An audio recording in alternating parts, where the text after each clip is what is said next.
호세아서는 에스겔서와도 비슷한 내용을 담고 있습니다. 그것은 시대의 악함을 음란하다라고 또는 부정하다라고 표현하는 점입니다.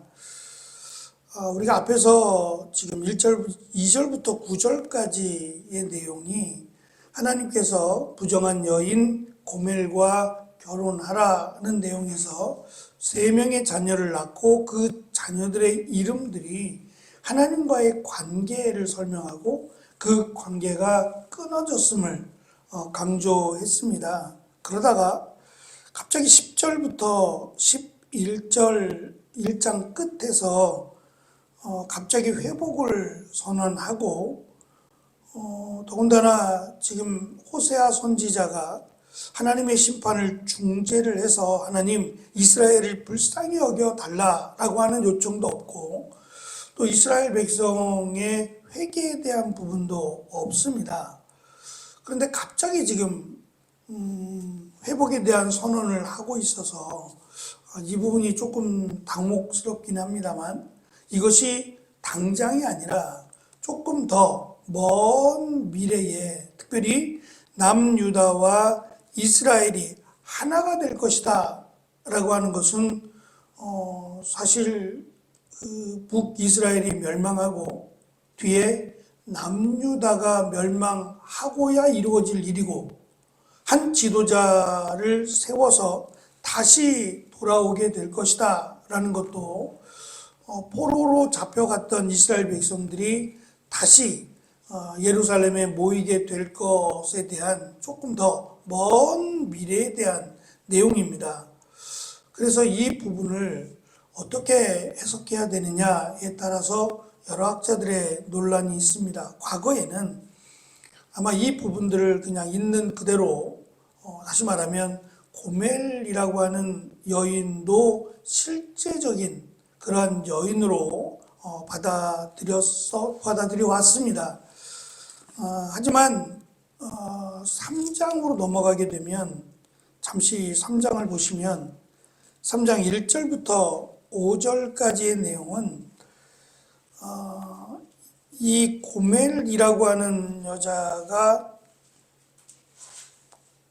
이 호세아를 떠나서 부정한 행위를 합니다. 그래서 다른 남자의 아내가 되는데 그러다가 버림을 받고 호세아가 다시 돈을 주고 고멜을 데려오는 내용입니다. 이것이 실제적이다라고 한다면 지금껏 우리가 알고 있는 또는 말씀하신 하나님은 한 사람, 거룩한 한 사람을 찾고 계시고 또 하나님이 죄와 타협하지 않으시는 오직 거룩하신 분으로 우리가 이해했는데 용서 그리고 사랑이라고 하는 것은 이 부정함을 넘어서야 되느냐라고 하는 점이 상당히 어렵게 됩니다.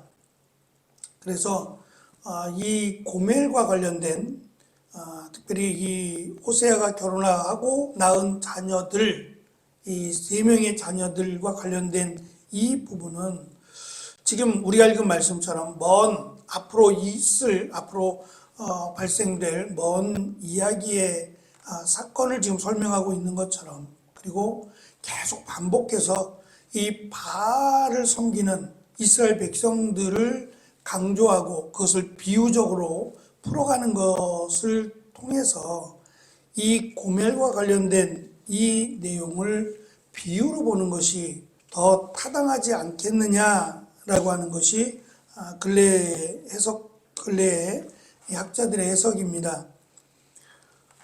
먼저는 이 호세아서뿐만 아니라 성경 전체에서 어떠한 경우에도 하나님의 심판은 그 자체가 목적이 아니었다라는 겁니다. 하나님은 심판을 통해 이스라엘의 회복을 늘 원하시고 또 끝까지 참고 기다리신다라고 하는 점을 성경은 강조합니다. 그래서 어제도 말씀드린 것처럼 뭐 정말 그리심산에 올라가야 구원을 받고 에발산에 올라가면 저주를 받느냐, 그런 부분을 말하고자 하는 게 아니라, 하나님을 믿고 따르는 자들은 마치 그리심산에 선 자들, 축복받는 자들로 설명하고, 하나님을 대적하고 우상을 섬기는 자들은 에발산에 올라간 자들이라고 하나님의 저주와 심판이 임할 것을 상징적으로 가리킨다라는 점입니다.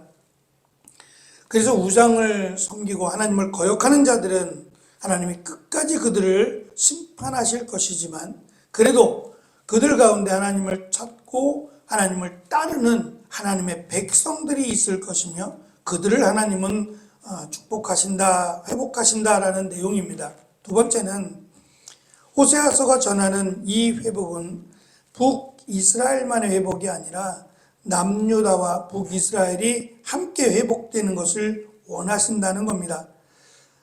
다시 말하면 북이스라엘이 멸망하고 곧 남유다가 멸망을 해서 다시 그 나라가 세워지진 않습니다. 또다시 남유다와 북이스라엘이라고 하는 나라는 세워지지 않습니다. 그러나 그 나라가 멸망함으로 이스라엘이 하나가 되는 건 분명합니다. 더 이상 북이스라엘 남유다라는 것 자체도 무의미해지고 그냥 이스라엘로 하나가 된 이스라엘로 존재할 것이고, 나라는 빼앗기지만 하나님을 찾는 자들이 그 가운데도 있을 것이고, 하나님은 그들을 통해 하나님의 나라, 하나님의 백성을 회복하신다라고 하는 내용을 강조합니다. 이제껏 우리가 살펴본 대로 하나님의 명령에 의해서 호세아 선지자는 고멜이라고 불려지는 부정한 여인과 결혼을 했고 3명의 자녀를 낳았다. 근데 이 3명의 자녀가 상징하는 것이 그들의 이름을 통해서 하나님과 이스라엘 관계를 설명하고, 또는 이 3명의 자녀들을 낳기까지의 기간, 제가 약 10년이라고 말씀을 드렸는데 정확하지는 않습니다만, 이 기간 동안 하나님은 계속해서 이스라엘 백성들에게 하나님께 돌아오라고 회개하고 하나님께 돌아오라고 3번에 걸쳐서 하나님이 그들을 용서해 주시고 기회를 주셨다라는 것을 강조하는 데 목적이 있다는 겁니다. 정말 이 고멜과 같은 여인과 결혼하는 것이 하나님의 뜻이라고 말할 수는 없다는 거죠.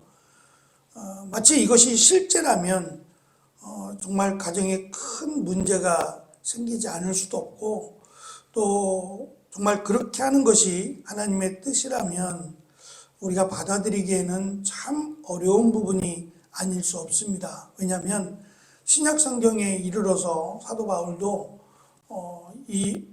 어쩔 수 없이 이혼해야 되는 경우를 설명을 해요. 그것은 여자를 보호하기 위해서 그런데, 여자를 사랑으로 대해주는 것이 아니라 마치 자신의 그 성욕을 채우기 위한 그런 도구로 사용되었을 때에 바울은 이혼해도 된다라고 설명하고 있거든요.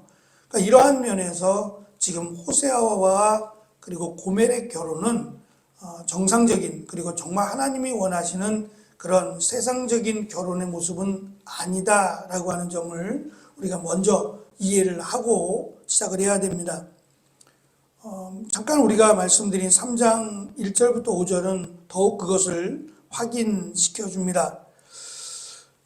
북이스라엘 왕조에서 가장 강성했던 때가 여로보암 2세입니다. 그때가 이스라엘이 가장 강했던 시기인데, 그때 하나님께서 활과 칼을 꺾으실 것을 약속하셨어요. 그러니까 가장 강했던 때가 가장 하나님을 대적했던 때라고 하는 설명입니다. 그래서 그때 하나님께서 이 호세아의 결혼을 통해서 북이스라엘을 경고하고 계신다라는 점을 우리가 알 수 있고, 오히려 여로보암 시기, 가장 강했던 시기가 이스라엘의 가장 음란했던 시기였다라고 하는 점도 우리가 이해를 해야 됩니다. 말씀드린 호세아서와 에스겔서는 모두 여성의 음란함을 강조하지만, 호세아는 결코 여성이 음란하다라고 말하지 않고 이스라엘이 음란하다라고 강조한다는 점을 기억해야 됩니다. 호세아서는 하나님의 백성으로 그리고 하나님의 신부로 부름받은 그 이스라엘이 음란하다, 하나님을 떠나 우상을 섬기고 죄악의 길을 걷는다, 그 결과가 결국은 멸망이다라고 하는 점을 강조합니다. 그리고 그 과정 가운데 하나님은 계속해서 돌아오라고, 하나님께로 돌아오면, 회개하고 돌아오면 하나님이 내 백성 삼아 주시겠다고 하는 하나님의 긍휼과 사랑을 설명하고 있습니다. 보통은 처음 우리가 무언가를 대할 때는 작은 것에도 긴장을 합니다. 작은 것에도 긴장하고 조심스러워합니다. 그런데 그것이 조금 익숙해지면 마치 바늘도둑이 소도둑이 되는 것처럼 이 죄에 대해서 둔감해지기 시작하면 이 죄가 결국은 우리를 집어삼키게 됩니다. 그래서 바울이 설명하는 것처럼 죄는 모양이라도 버리라고 한 것은 그렇게까지 거룩해져야 되느냐라고 하는 의미보다는 이 죄가 우리가 죄로 인정하지 않게 될 가능성이 높기 때문에 이 죄라는 것에 대해서 우리가 민감하게 생각을 해야 된다라는 점을 오히려 강조하고 있다라고 하는 점을 기억해야 됩니다. 그래서 조금 더 이 호세아서의 내용이 가장 타락했던, 이스라엘이 가장 음란했던 시대였기 때문에 하나님은 이 내용이 강할 수밖에 없고, 이 강한 설명을 통해서 그들이 뉘우치고 회개하고 돌아올 것을 권면하고 있다라는 점을 우리가 잊지 않아야 할 것입니다. 그래서 호세아서의 내용을 비유적이나 또는 또 문학적 장치로 풀어가는 것이 호세아서를 이해하기 위해서 매우 중요한 방법이다라고 하는 점을 우리가 함께 놓치지 않고 호세아서의 내용을 통해서 우리를 또 하나님을 향한 하나님의 마음을 우리가 볼 수 있는 귀한 은혜가 있기를 소망합니다. 기도하겠습니다.